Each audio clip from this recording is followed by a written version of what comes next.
La pâtisserie, c'est avant tout une histoire de goût, de saveur et d'émotion. Bienvenue dans Papille.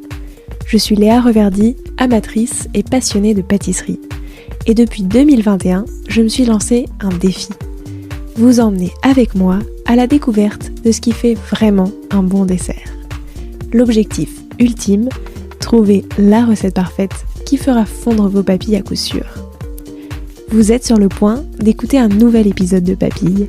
C'est le podcast qui part à la rencontre des meilleurs chefs pâtissiers et pâtissières pour comprendre l'émotion et les saveurs qui les animent au quotidien lorsqu'ils et elles créent leur dessert d'exception.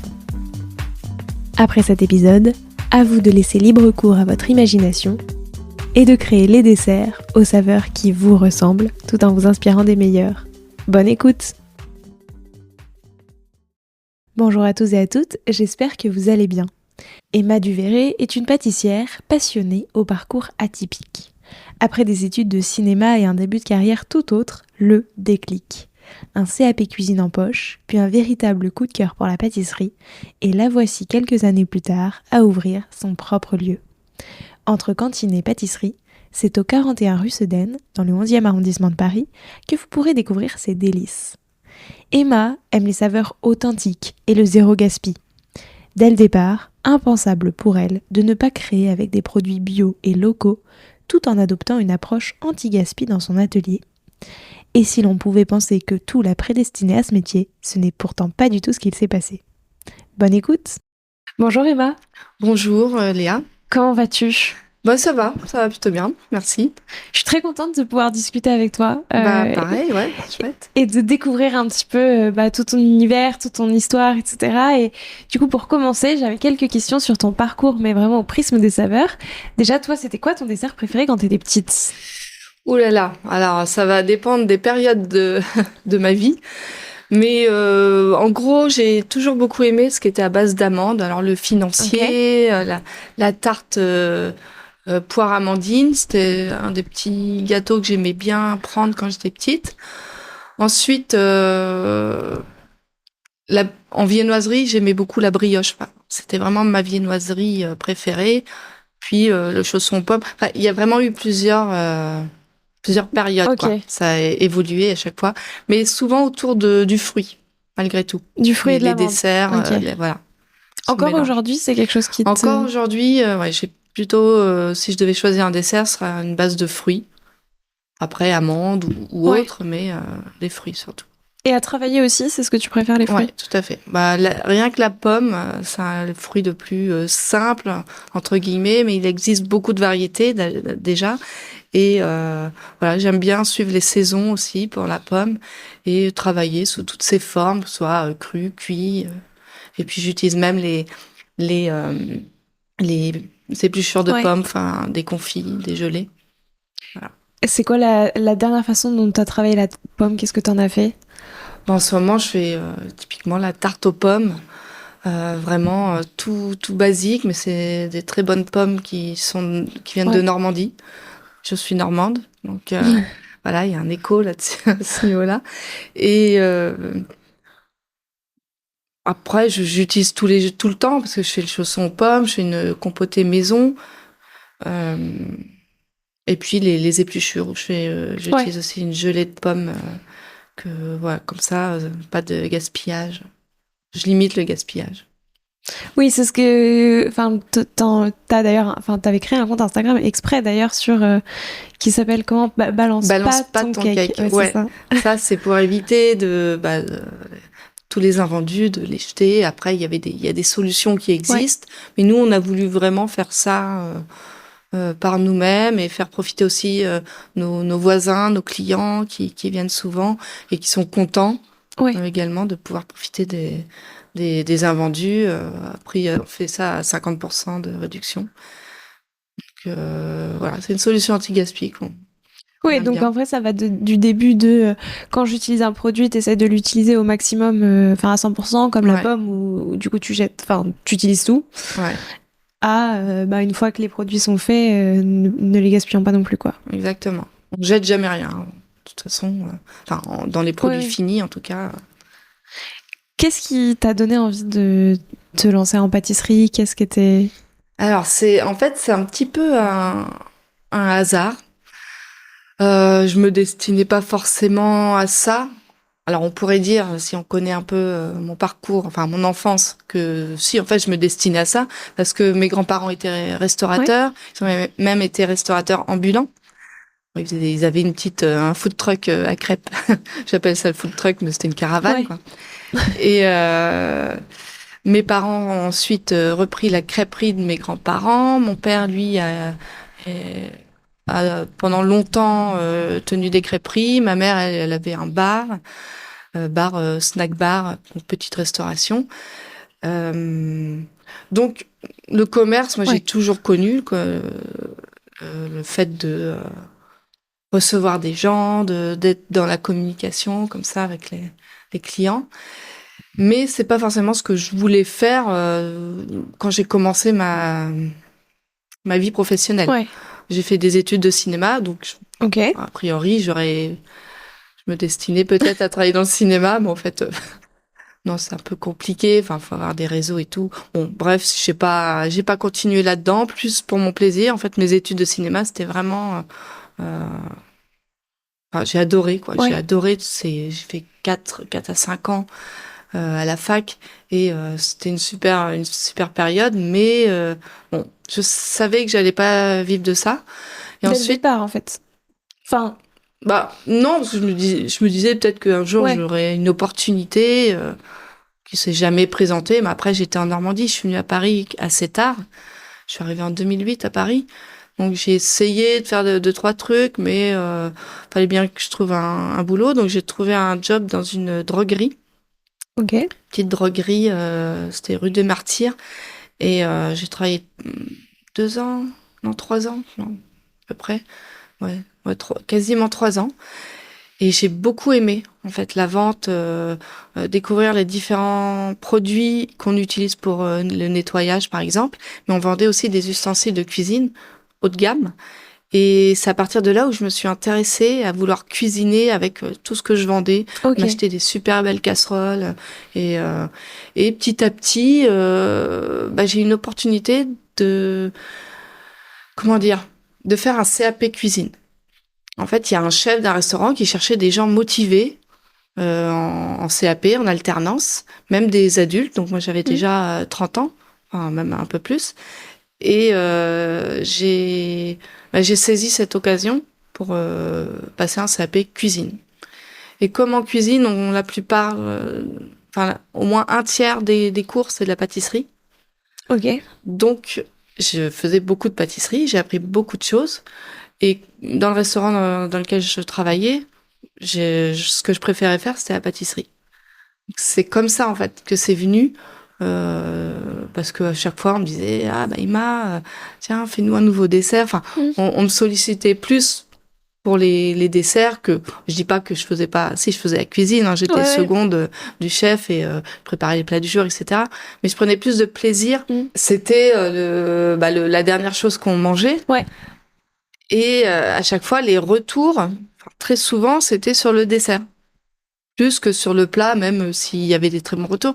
Mais ce que je veux dire, c'est que ça me faisait plus plaisir que les gens me fassent les retours sur les desserts que sur un sauté de veau, quoi. Donc, et un jour, je me suis mise à faire des macarons. Tiens, il y avait une mode autour de ça. Moi, je connaissais pas trop, en fait, les macarons. Je n'avais jamais mangé. Et je me suis mise à faire ça, parce que tout le monde disait, ouais, c'est super difficile, il faut vraiment maîtriser et tout. Bon, je me suis lancée. Et j'ai fait goûter à tout mon entourage. Ils m'ont dit, mais c'est super bon, tu devrais continuer à en faire, limite à en vendre et créer un business autour de ça. Bah voilà, les choses sont faites comme ça. J'ai réfléchi, j'ai dit, tiens, bah ouais, pourquoi pas créer un lieu où à la fois je fais des gâteaux surtout, mais comme je suis aussi cuisinière, bah pourquoi pas dans lequel aussi je ferais des choses à manger, des trucs tout simples à emporter. Et c'est ça qui m'a plu, c'est de pouvoir faire un peu de tout. Mais surtout les desserts, en fait, me consacrer plus. Et donc, on a ensuite créé l'entreprise, qui est d'abord, c'était chez moi. Ok. Je cuisinais de ma cuisine. Et ensuite, juste, tu vendais comme voilà, ça? aux particuliers, aussi via La Ruche qui dit oui. Ok. Donc, qui était c'était les gens achetaient en direct. Et Et pourquoi tu l'as fait pour voir un petit peu si ça allait, enfin, si ça plaisait, si les gens. au début, en fait, je sais pas si je me suis trop posé la question, parce que d'avoir un local, tout de suite, j'avais peut-être pas assez confiance Ouais, en c'est moi. ça. Ouais, c'est ça. Donc, ouais, c'était une façon de tester les produits, et puis assez vite, on s'est dit bon, il nous faut un lieu physique, quoi, qu'on puisse venir chez nous directement. Donc, on a trouvé un petit local là, qui est juste à côté, au 39. Ça faisait 17 mètres carrés, Ouais. toilettes comprises, quoi. C'était tout petit, mais on a démarré comme ça, donc c'était vraiment de la vente à Hmm. emporter. Mais du coup, à ce moment-là, tu faisais aussi un peu de salé. Oui, oui, Ok. parce que bon, c'était pâtisserie, mais je faisais 2, 3 trucs en salé, genre quiche, Ouais. soupe et cake salé. Puis petit à petit, il y a eu plus de demandes, et je me suis dit bon, pâtisserie tout seul, de toute façon, ça pouvait pas. Enfin, c'était compliqué, quoi, que ça puisse Ouais. évoluer. Donc, fallait que les gens viennent chez nous pour prendre leur repas complet, pas juste le dessert. Donc, au fur et à mesure, on a fait évoluer l'offre. Et puis après, à côté, c'est devenu trop petit, donc on a Ouais. trouvé ce local-là. On a eu aussi une opportunité. Sauf que ça s'est beaucoup fait par Ouais. opportunité, un peu au hasard, j'ai envie de dire. Bon, voilà, les choses sont faites assez naturellement et jusqu'à maintenant où on fait des plats du jour. J'ai une cuisinière. Moi, je suis plus en cuisine. Ok. Je fais la pâtisserie et puis. Mais on continue d'être toujours dans la recherche, de toujours mieux faire, présenter au mieux les choses. C'est vrai que c'est original, je trouve, comme lieu en plus de dire cantine pâtisserie, Mm. parce que souvent, enfin, on voit peu cette association-là, justement, de se dire, Ouais, en fait, tu peux manger, mais il y a quand même une grosse place pour les gâteaux et se ouais, dire que ouais. à tout moment, tu peux venir manger un petit C'est gâteau. quand même surtout une pâtisserie, Ouais. mais en même temps, il y a des gens qui viennent que pour manger. Donc c'est un vrai mélange de tout ça. Non, je trouve ça trop chouette comme idée d'avoir associé tout ça et je trouve que c'est le genre de lieux qui sont, enfin, justement, qui changent un petit peu, qui sont ni des boutiques, ni des, Mm. enfin, et c'est super cool. Et en plus, du coup, effectivement, en pâtisserie, c'est un peu compliqué d'avoir un lieu où, bah, on peut tout faire, mais du coup, l'associer avec, bah, on fait un petit peu de salé aussi, comme ça, tout y est, c'est très, très cool. Mm. Qu'est-ce qui, Peut-être enfin, est-ce qu'il y a une saveur justement qui t'évoque l'ouverture de tout ça? Enfin, du coup, de ton premier projet, donc au moment où tu le fais dans ta cuisine, est-ce qu'il y a un goût en particulier? Le goût en particulier, je pense que ça on va en revenir aux fruits, parce que je proposais beaucoup de tartes aux fruits donc que je vendais à des particuliers, ou alors que je faisais aussi de la revente dans des épiceries fines. Et il y a des gens, par exemple, qui demandaient ah la personne qui fait ces gâteaux Hmm. que vous vendez, est-ce qu'elle peut faire en grand? Donc j'avais des commandes Ok. comme ça. Euh, et après, quand même, la saveur qui vraiment a fait que je suis là aujourd'hui, c'est le macaron. Même si aujourd'hui, j'en fais plus du tout. Mais c'est quand même grâce au macaron que Oui. Emma Duvéré existe, a pu en tout cas se développer. Et voilà, je serais pas. Donc l'amande finalement. Parce que le macaron, c'est très lié à Ouais, l'amande, c'est donc. l'amande, c'est vrai, Ouais. beaucoup de choses. Enfin, ça tourne beaucoup à l'amande. Un de mes desserts préférés, c'est la galette des rois. Ouais. L'amande, elle est bien mise à Ouais. l'honneur. Ouais, j'aime beaucoup travailler ce fruit. Moi, je fais des pralinés amandes, bon, amandes ou noisettes. Mais travailler autour de l'amande, c'est quelque chose qui me correspond plutôt bien, parce qu'on peut l'associer à tellement de choses. On peut l'associer à plein de choses, en même temps, c'est très doux aussi. Enfin, je veux Ouais, dire, pour faire ressortir le goût de l'amande, enfin, je veux dire, faut pas non plus le masquer. Enfin, on peut vite oui, le oui, masquer voilà, avec d'autres choses, faut qu'il y quoi. ait un juste équilibre entre les différentes saveurs. Avec quoi est-ce que tu préfères l'associer? Le fruit, hein. Mais la poire, en général, j'aime bien. L'amandine aux poires, c'est quand même Mm. mon dessert préféré de toute mon enfance. Et après, je parlais de la galette des rois. Bon, là, c'est vraiment l'amande. Ouais. voilà, qui suffit à elle-même. Le petit financier, pareil, c'est vraiment quand il sort du four, tout croustillant sur le dessus. Enfin, c'est le bon beurre noisette qui va avec. Non, c'est top. Comment tu penses tes desserts aujourd'hui? Qu'est-ce qui est important qu'il y ait? Tu vois, comment est-ce que tu vas les réfléchir? Qu'est-ce qui va te les inspirer? Alors, j'observe beaucoup aussi ce qui se passe un peu partout autour de moi, soit sur les réseaux, sur Internet, dans les magazines. Et des fois, je vois un truc qui va me faire penser peut-être à autre chose. C'est pas pour faire la même chose, mais je me suis dit, ah, mais en faisant comme ça, je vais peut-être pouvoir faire... Enfin, je réfléchis beaucoup en observant. C'est l'observation. Et ensuite, je vais imaginer, je vais dire, bon, qu'est-ce que j'ai dans la pâtisserie, par exemple, comme épices, comme saveur? Qu'est-ce que j'ai déjà? Et comment je pourrais associer les choses? Et puis, voilà, il y a beaucoup de feeling aussi. Je fonctionne beaucoup au feeling. J'ai envie d'essayer des choses. Des fois, ça fonctionne pas forcément, mais je fais les tests. J'écoute beaucoup aussi les clients, leurs demandes. Des fois, ils me disent, ah, j'aime bien ce genre de choses, je verrais bien tel produit, telle saveur avec telle saveur. Et je les écoute, et puis peut-être qu'un jour, je réussis à associer tout ça. Mais c'est comme ça, c'est pas des choses sur lesquelles je vais travailler pendant des jours et des jours. Ouais. C'est dans ma tête, ça va venir tout seul, quoi. Ça va se créer. Et après, je prends des notes. Et puis je teste. Puis mes testeurs, c'est mon équipe, c'est en vente et en laboratoire.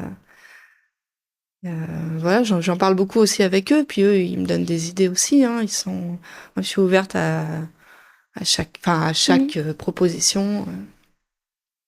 Et disons que ça se passe aussi beaucoup D'abord, tu le réfléchis, mais pas forcément consciemment. Enfin, je veux dire, tu l'as un peu dans un coin de ta tête, tu le laisses un peu maturer, etc. Et en fait, tu commences à tester, à prendre des notes au moment où finalement, ça fait déjà quelques temps que c'est là. Ça m'arrive de retomber sur des notes d'il y a 1 an et je me dis, ah ouais, c'est vrai, j'ai une mémoire un peu, parfois un peu aléatoire. Et je retombe sur des notes, et je dis, ah bah, c'est vrai, je voulais faire ça. Et en fait, comme dans ma tête, les choses ont évolué aussi, et ben je réfléchis autrement, et ça devient autre chose, mais il y avait une base quand même. Donc des fois, tu as des notes que tu laisses en attente en te disant, bah là, j'ai pensé à ça, mais c'est pas le bon moment pour le travailler. Exactement, ouais. C'est... je pense qu'il y a alors ça peut être en fonction des saisons aussi.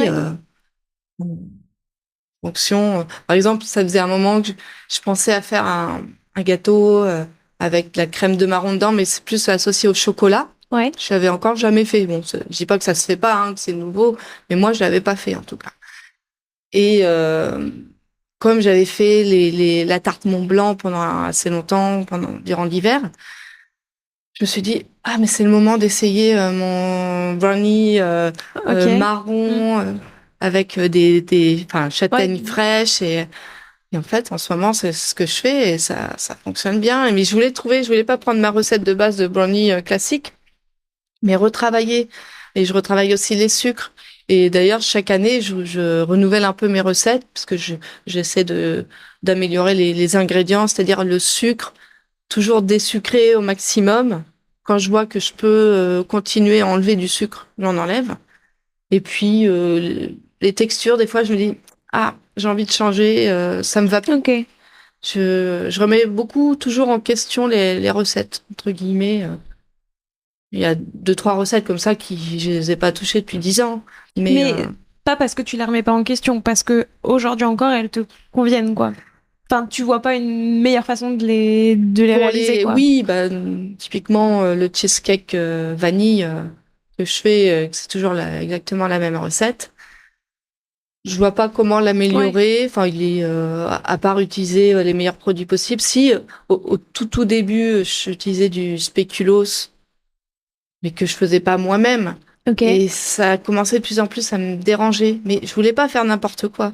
Donc, jusqu'au moment où j'ai réussi à trouver une recette qui me convenait pour accompagner le cheesecake. Donc voilà, c'est ce genre de choses qui a pu changer pour le cheesecake, mais sinon tout le reste, moi je pense que rien n'est vraiment définitif dans une recette. On peut toujours améliorer, hein. Tant que je peux améliorer, je le fais. Et souvent, c'est des petits trucs comme ça parce que, comme là, tu disais, le spéculoos, il y a un côté où ça te titille un peu de te dire, j'aimerais Ouais. bien trouver le bon moyen. Et donc, dès le départ, tu sais que ça, un jour, tu vas vouloir le changer ou... Oui, Ouais, oui. De toute façon, à la base, comment je dis quand même 100% fait maison. ouais. Faut aussi qu'il y ait une cohérence. Mais après, je cachais pas que c'était du spéculoos. Et les gens adorent ça. Mm. Moi-même, c'est un petit biscuit que, Oui. voilà, que j'aime beaucoup. Mais le fait de tout faire 100% maison et qu'il y ait juste un produit qui Ouais. ne l'est pas, voilà, ça me dérangeait. Donc, et après, comme je disais, je voulais pas faire n'importe quoi, faire un biscuit quelconque. Donc, je l'ai travaillé avec mon équipe jusqu'à se trouver ce qui nous correspondait vraiment. Et je pense que là, maintenant, ça y est. C'était quoi ta toute première création? Elle avait quelle saveur? Qu'est-ce que t'avais fait? La première Alors, dont tu te souviennes? en création, quand j'étais enfant ou... Bah, la première création. Alors, création, qu'est-ce que je pourrais te dire? Parce que je faisais souvent quand j'étais petite, c'est les tartes tatin. Ok, donc En déjà la fait, pomme. ouais, mais j'adore la pomme et les pommes caramélisées. Parce que c'est peut-être parce que dans la crêperie de mon père, j'adorais prendre la crêpe normande avec Ok. et je le faisais en plus quand j'allais en vacances chez lui. Je faisais revenir les pommes avec du beurre, du sucre et je me faisais des crêpes, la gourmandise déjà.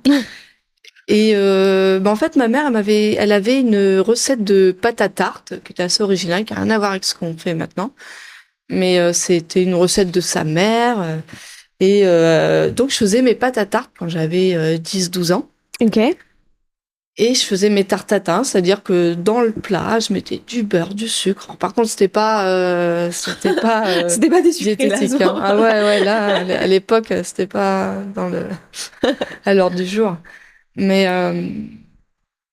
et du coup, je faisais mes tartes tatin, je remettais ma pâte, je la faisais moi-même, je roulais. Enfin, et c'était super bon parce que des fois, j'allais en vacances chez mes tantes et enfin, chez différentes Hmm. tantes dans ma famille, quoi. Et elle me disait, ah, tu peux nous faire ta tarte tatin comme tu fais quand on vient manger chez toi. Parce que ma mère, elle faisait à manger quand on avait des invités, puis elle me demandait de faire le dessert. Ouais. Et j'adorais faire des tartes tatin. Et ce que je faisais beaucoup aussi, c'est le phare breton. Ok. Genre une sorte de clafoutis, Hmm. entre clafoutis et vraiment le phare qui est un peu plus compact. Et avec des pruneaux, j'adorais le pruneau. Et je faisais souvent ça aussi. Mais la tarte tatin, c'est plus ce qui me caractérise. Si on demande à mes tantes aujourd'hui, tout le monde me dirait, ah bah oui, ta tarte tatin. Ouais, c'est ça. C'est rigolo quand même que avec tout ce, comme tu l'as dit tout à l'heure, en fait, avec toute cette gourmandise et cette passion en fait de faire des gâteaux depuis très très jeune, c'était pas quand même dans ton ambition de te dire j'ai envie de faire ça. Et Bah ouais. à aucun moment, par exemple, reprendre la crêperie ou toi aussi faire ta crêperie, ça a été quelque chose qui t'a Non. tenté? Non, moi je voulais plus faire un lieu convivial, genre un bar où je faisais un peu à manger, puis des desserts, enfin, plus un lieu où il y a une interaction directe avec les gens, qu'on puisse Ok. discuter et faire des événements culturels, des choses comme ça. Mais être pâtissière, non, pour moi c'était un truc qui était pas euh, atteignable. Enfin, comment je pourrais dire? Par exemple, quand je voyais une tarte amandine aux poires, Ouais. pour moi je me disais, mais ce serait C'est impossible à faire. impossible à Ouais. refaire. Un fraisier, impossible à refaire. À ce genre de dessert. Et quand j'étais en CAP cuisine, là où on faisait aussi des fraisiers, des tartes amandines, on faisait tout ça en CAP cuisine. La première fois que j'ai fait ma tarte amandine, j'étais tellement fière. J'avais 32 ans hein, quand même, hein. J'étais tellement fière de faire ça. Et j'ai dit, mais en fait, c'est possible, faire des Ouais. éclairs au chocolat. À une époque, dans mon adolescence, j'adorais les éclairs au chocolat. Mais pour moi, c'est un truc impossible Ouais. à faire. C'était un métier et que je ne me sentais pas capable de faire. Alors, Alors que, en fait, c'est accessible à tout le monde. Voilà, je pense que ouais, ça m'a jamais traversé l'esprit. Peut-être Ouais. inconsciemment, il y avait une envie de faire ça, mais je me Tu te disais, mettais des c'était peut-être barrières, pas quoi. pour moi. Ma mère, peut-être qu'elle était plus à me dire, oh, ben, de toute façon, t'as pas besoin de faire d'études, t'apprends un métier, mais plus dans des métiers tertiaires, des trucs où on est sûr d'avoir du travail, soit pas trop difficile physiquement. Parce que c'est sûr que pâtisserie, boulangerie, Ouais. c'est physique et bon, c'était pas forcément ce que ma mère me souhaitait, quoi. Ouais. Mais finalement, Mais finalement, voilà, ça va faire 13 ans cette année que j'ai commencé ma reconversion dans le métier. Et ça va. C'est fatigant, c'est sûr. C'est beaucoup d'heures, beaucoup de travail. Mais... Et quel message est-ce que justement peut-être quel conseil tu donnerais à la Emma, soit celle qui commence, tu vois, son CAP cuisine, soit peut-être plus jeune, justement, avec du recul, quand tu te dis, j'osais pas parce que je me disais que c'était inatteignable, quel conseil avec du recul tu te donnerais? D'oser? Ouais, faut oser. Je pense que j'étais trop à écouter. On me disait trop ce que je devais faire. Alors moi, Ok. j'écoutais, j'attendais. Peut-être j'étais trop dans l'attente de qu'on me dise ce que je devais faire. J'étais un peu élevée comme ça. Du coup, j'aurais peut-être pas osé. C'est peut-être le fait d'oser et d'avoir confiance en soi. Je manquais certainement de confiance étant plus jeune. Et il y a encore 10-15 ans, j'aurais pas cru non plus que j'aurais mon propre... Même si au fond de moi, je sais que je voulais faire mon propre truc, mais à ce point-là, de faire une pâtisserie, bah, on est un peu... comment dire... si on fait quelque chose qui n'est pas bon ou qui est moyen, Mhm. on se fait un peu Ouais, ouais. bâcher. Donc, moi, mon défi, c'était aussi de dire, bon, ok, je vais faire ce métier-là, faut que je prenne confiance en moi, mais il faut aussi que je propose le meilleur de moi-même, que mes produits, ils soient sans Ouais. qu'on puisse rien reprocher à ce que je fais. Alors, je parle pas de la technique ou Oui, du oui. visuel, mais je parle vraiment de la qualité gustative. C'est pour ça que je me suis aussi dirigée. Alors, je sais pas, c'est peut-être un sujet, on n'a pas vraiment abordé, mais vers tout ce qui est bio, local. Je fais très très attention au choix de mes ingrédients, à la qualité, soit gustative ou comment ça a été produit, etc. Donc, bah voilà, ça. Et ça vient vraiment du côté éviter le maximum de critiques possible et faire quelque chose qui soit le meilleur possible. Oui, enfin surtout ne pas décevoir.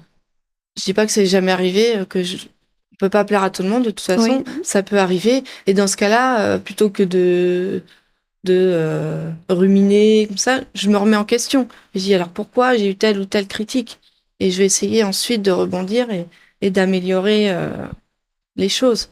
Mais je fais tout pour éviter que ce genre de situation arrive. On a peut-être un peu dévié Non, non, mais la c'est très question bien. initiale. Mais en tout cas, Emma de l'époque, elle aurait eu besoin d'avoir un peu plus confiance, je pense. Ouais, faut la motiver pour lui donner confiance en elle, Bah ouais, pour lui dire c'est possible en fait. Finalement, il y a rien qui est impossible voilà, et toi aussi tu peux le faire. exactement. C'est tout à fait ça. Cette volonté aussi du coup, de partir que sur des très bons produits, du bio, du local, etc. Ça, c'était là dès le moment où t'as ouvert, je sais pas si on peut dire ta première pâtisserie, enfin quand tu le faisais encore chez toi, du coup Ouais, dans ta cuisine, c'était déjà ton ambition? oui, dès le début. Alors je dis pas que moi, avant tout ça, j'étais dans cette démarche-là, parce que c'est un apprentissage, hein, et même de tous les jours, encore aujourd'hui. Mais je me suis dit qu'à partir du moment où je vais faire à manger pour les gens, il faut que les produits ils soient d'excellente qualité. Parce que j'ai travaillé quand même dans certains lieux et je connaissais, Mm. enfin, j'ai rencontré les différentes qualités des produits. Et des fois, bah, ça me plaisait pas de travailler avec des choses euh, que je voyais, enfin des produits, bon, je trouvais ça un peu limite, quoi. Et puis, je me suis dit, moi, je voudrais pas utiliser ce genre de produit. Et puis le bio, quand même, pour moi, c'est une garantie aussi qu'il n'y a pas eu de pesticides ou ce genre de choses. Important pour la santé, parce que la santé, quand même, ça fait partie. Moi, je m'en préoccupe parce que si je nourris les gens, je veux qu'ils restent en bonne santé et qu'ils aient pas de problème à cause de moi. Donc, bon, il y a toute une démarche, en tout cas, autour de ça. Et puis, le côté bio, je le tiens aussi de ma grand-mère paternelle, qui, elle, c'est toujours, enfin, depuis que je la connais, nourrie en bio, et encore aujourd'hui, hein, elle a 93 ans, enfin, on va sur 94, je crois. C'est fou parce que pour le coup, c'était pas du tout. Enfin, tu vois, je trouve que c'est, enfin, pas récent, mais ces problématiques de manger bio, etc. C'est pas si, enfin, ça reste quand même assez relativement récent. Oui, oui, oui.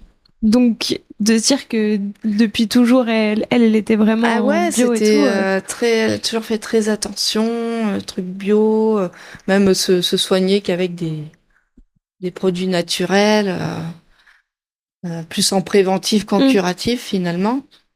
Et j'ai toujours connu ça. Et puis du côté de ma mère, il y avait ma grand-mère maternelle, enfin mes grands-parents maternels, ils avaient une petite ferme, il y avait des poules, des lapins, un petit jardin. Donc je sais qu'on mangeait des bons produits, on a toujours mangé des bons produits. Donc à partir du moment où je me suis dit, je vais faire à manger pour les gens, je veux qu'ils leur proposer le meilleur. Donc déjà, le bio, c'était obligatoire. Ensuite, des fois, il y a des produits qui sont pas bio, mais d'une qualité quand même certaine. Et, euh, et aussi du direct producteur. Voilà, me rapprocher au maximum des producteurs et, euh, et du bio. Puis, de toute façon, on commençait de plus en plus à en parler, hein, de bien manger. Euh, tout ce qu'on entend sur les produits industriels et tout. Bon, moi, ça me travaillait. Hein. Je me suis dit non, c'est pas possible que je propose quelque chose, en tout cas, qui soit pas sain pour la santé. En plus, si t'as été élevé aussi et que t'as grandi dans tout ça avec des bons produits, c'est compliqué après de te dire, moi, pour ce que je vais fabriquer moi, je vais utiliser des choses moins qualitatives, Oui, oui, quoi. oui, bah ouais, oui, c'était. Mais limite, ça aurait été peut-être plus. Enfin, chez moi, j'achetais pas forcément toujours bio. J'ai toujours essayé d'acheter des bonnes choses, mais de façon raisonnable. Après, il y a un certain coût aussi. Hein. Pas toujours pu m'acheter les produits, enfin, beaucoup plus chers. Mais enfin, en tout cas, je sens que j'ai une responsabilité, quoi, c'est surtout ça. Et puis après, bah, on fait aussi des recherches sur ce genre de démarche, de produits. La démarche éco-responsable, là, on est labellisé écotable. Donc ça, c'est quand même, on est bien accompagné par comment le dire, c'est une association, c'est un label. Isabelle, elle saurait me dire, ouais, le label. Donc eux, ils nous accompagnent, ils ont eu un catalogue de producteurs aussi, de fournisseurs. Oui, c'est ce que j'allais te demander, comment tu sélectionnais tes produits. Donc vous avez un catalogue avec Écotable, il y a un catalogue de produits. Ils proposent une liste de fournisseurs qui correspondent à leurs critères. Et après, moi, j'ai fait beaucoup de recherches aussi. Hein. J'ai rencontré il y a aussi des producteurs qui sont venus me démarcher. Bon, en discutant avec d'autres commerçants, on dit, ah bah tiens, par exemple, la farine, c'est via un autre commerçant que j'avais trouvé ce moulin. Ce moulin de Cologne, c'est Île-de-France. Donc voilà, ça se fait beaucoup en discutant, il y a des recherches. Et puis, petit à petit, ça se fait pas du jour au lendemain. On commence pas au top du top, avoir tout. Ça se fait progressivement, quoi. Et encore là, ça va faire 10 ans cette année qu'on a créé l'entreprise. Bah, je suis toujours à la recherche du meilleur, de faire mieux, de m'améliorer. Voilà. Puis en plus, c'est compliqué maintenant parce que tout augmente, donc les matières premières, ça devient de plus en plus difficile.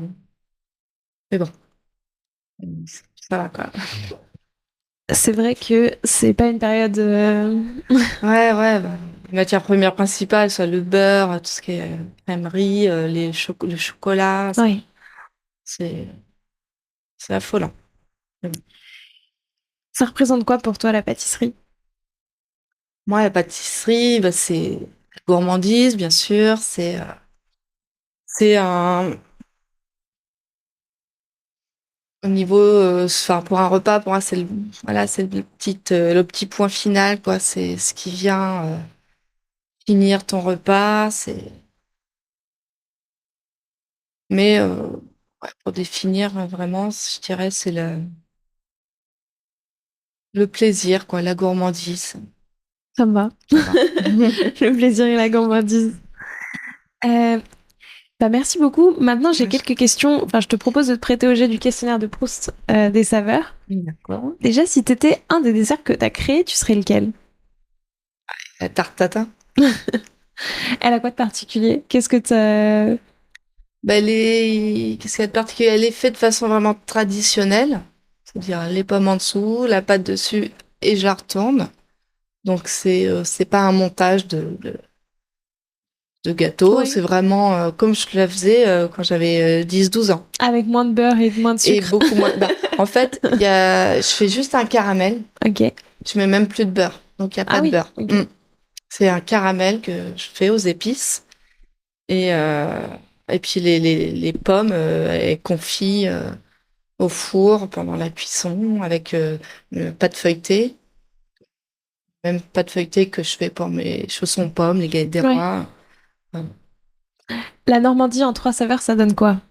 La Normandie en 3 saveurs. Bah, la Ouais. pomme, bien sûr. C'est beaucoup la pomme, hein, le fromage. Mm. Ça, je ne vais pas parler de fromage, parce que bon, en pâtisserie, c'est pas le sujet, mais Et moi. bon, moi, le fromage, c'est une grande partie de ma vie. Et 3 saveurs. On dit. Si je dis le Calvados, on reste dans la pomme. Ouais. Oui, mais ça peut relever un petit peu. Voilà, bah, le cidre, parce Ouais. que mon père ayant une crêperie, j'ai beaucoup bu de cidre à ma jeunesse. Donc.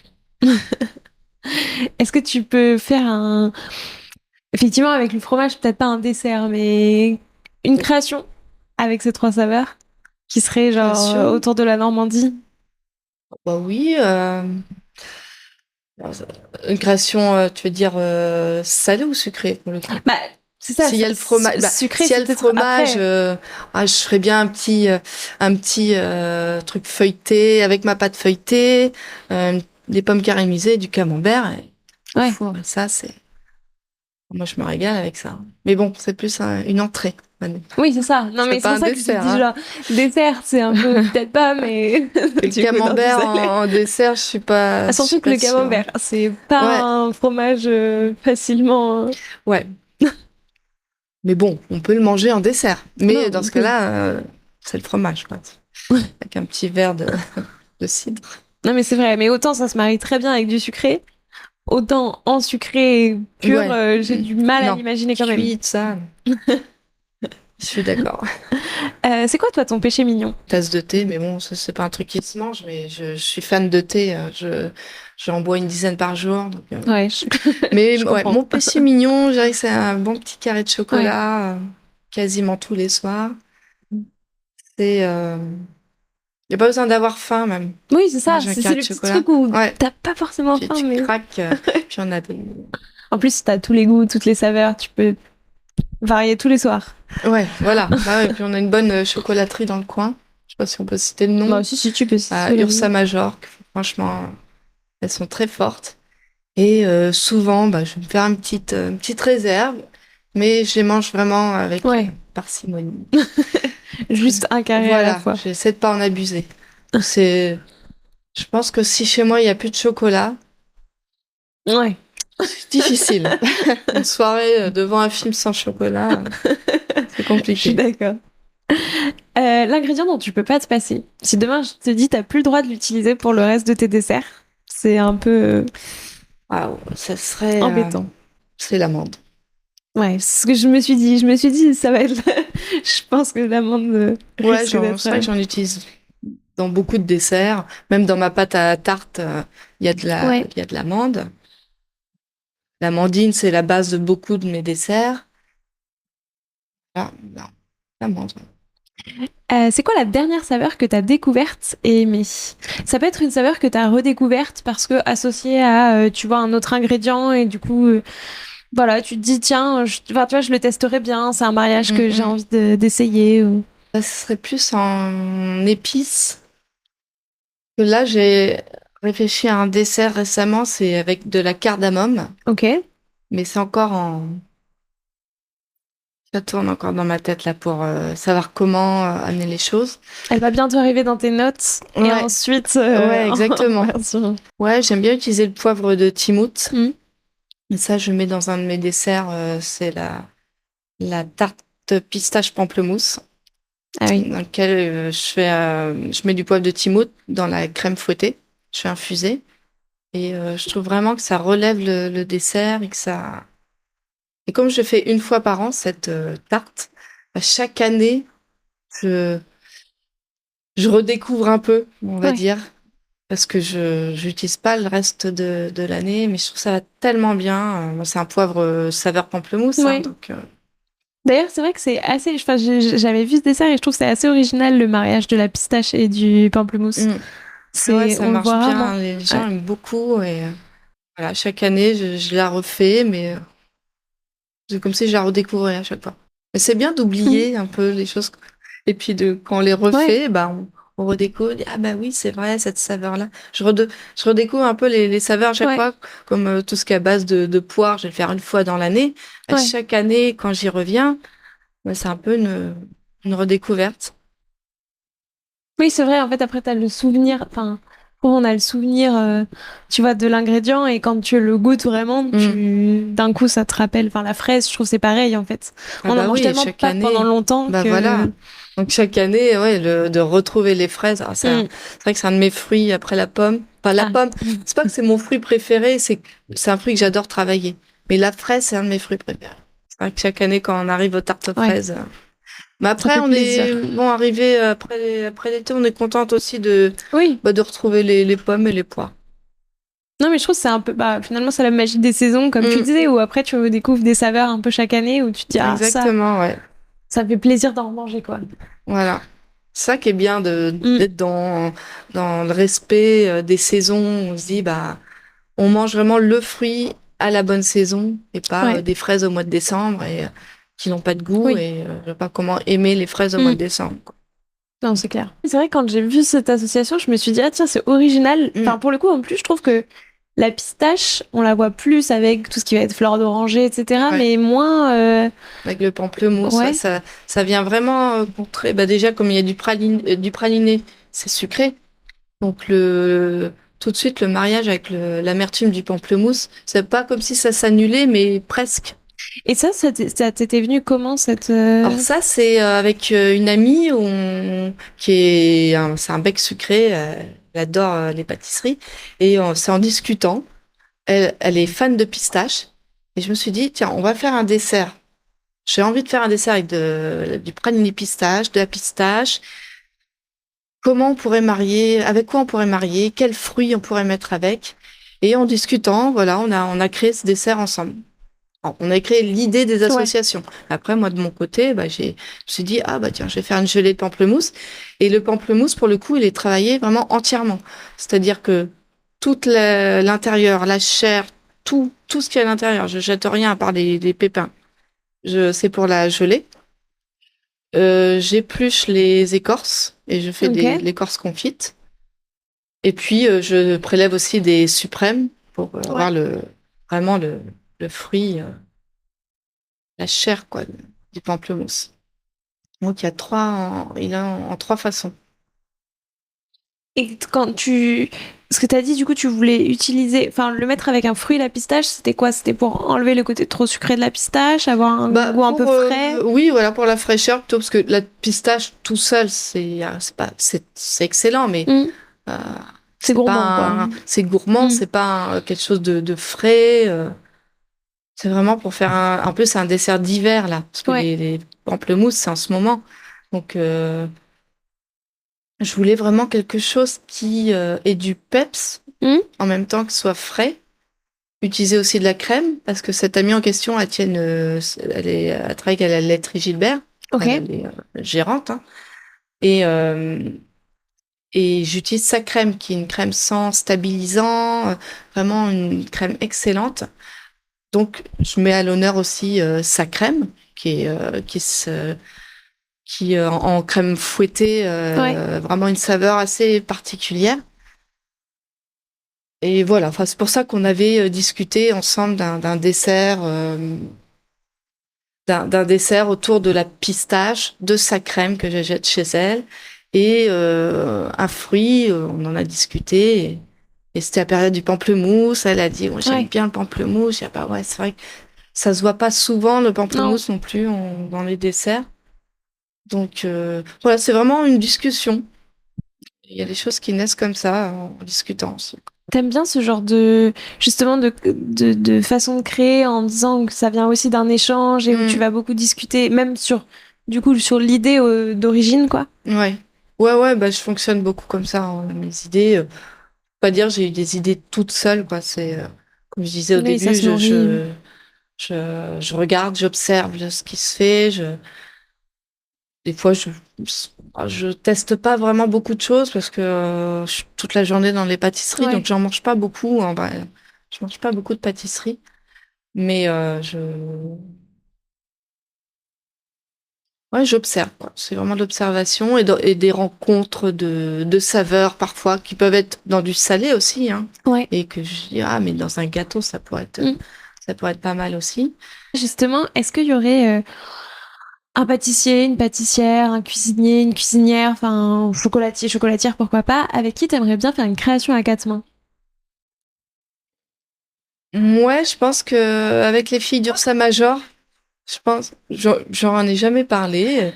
Et je pense qu'il y aurait quelque chose d'intéressant à faire avec elles. Donc plus travailler sur le chocolat. Moi, le chocolat, je travaille, je fais juste je fais un dessert au chocolat, c'est une tarte avec une ganache. C'est du bon chocolat, la ganache est très bonne. Et mais voilà, je sais pas travailler le chocolat autrement. Et puis elle marie vraiment ça avec beaucoup de saveurs, des épices. Il va y avoir un travail comme ça. J'ai pas trop réfléchi. Non, mais c'est vraiment genre un peu une envie comme ça.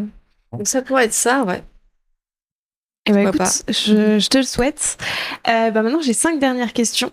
Plutôt agrumes ou chocolat? Chocolat. Saveur d'été ou saveur de printemps? Printemps. Entre les deux. Disons que fin printemps, début d'été, il y a la fraise qui arrive, hein, donc c'est vraiment à cheval entre les deux.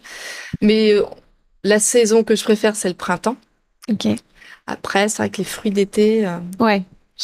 Quand même. Les pêches, les abricots et tout, ça fait plaisir. Les abricots, tout ce qui est nectarine, pêche, Tarte ou cookies? Ça pourrait faire partie de mes péchés mignons, les cookies. Même si les tartes, ça va être plus occasionnel. Ouais. Et le cookie, ça va être un petit truc. Une envie fulgurante d'un goûter. Allez, je prends un cookie. Parce qu'il y a du chocolat. Herbe ou épices? Épices. Laquelle en particulier, oui. Cardamome, cannelle. Et enfin, du coup, ta tarte poire noisette ou la pistache pamplemousse? Pistache pamplemousse, pour l'originalité. Oui. À la rigueur, poire, elle va être là pendant une plus longue période. Je sais que je pourrais la manger plus longtemps. Ouais, pendant plus de temps. Et pistache pamplemousse, j'aime bien cette création. J'en suis assez contente et à chaque fois qu'elle revient, les gens sont contents. Ce qui est bon signe. Merci beaucoup. Merci à toi. Qui t'a envie soit le prochain ou la prochaine à passer derrière ce micro? Du coup, pareil, dans l'univers du sucré. Tu peux aller voir les filles d'Ursa Major. Je pense qu'elles ont beaucoup de choses à dire. Ça me va. Merci beaucoup. Et puis, je te laisse le mot de la fin. Est-ce qu'il y a quelque chose que tu aimerais ajouter pour clore cet épisode? Je vous invite à venir découvrir notre lieu qui est ouvert à tout le monde, avec plein de beaux sourires de notre équipe de vente et plein de bonnes choses à manger, aussi bien en cuisine, salée que sucrée. Merci beaucoup Emma. Merci à toi. Alors, quel sera votre prochain dessert ? Merci d'avoir écouté cet épisode jusqu'au bout. S'il vous a plu, n'hésitez pas à le partager aux gourmands qui vous entourent. Et pour continuer la discussion, rendez-vous sur Instagram @LéaRVRD. Et si vous voulez soutenir Papille, 2 choses. La première, notez l'épisode 5 étoiles sur Apple Podcast et Spotify et laissez un commentaire délicieux. La deuxième, vous rendre sur papillepodcast.com, sans oublier le S de Papille, et vous abonner à la newsletter pour être prévenu de la sortie des prochains épisodes. À très bientôt!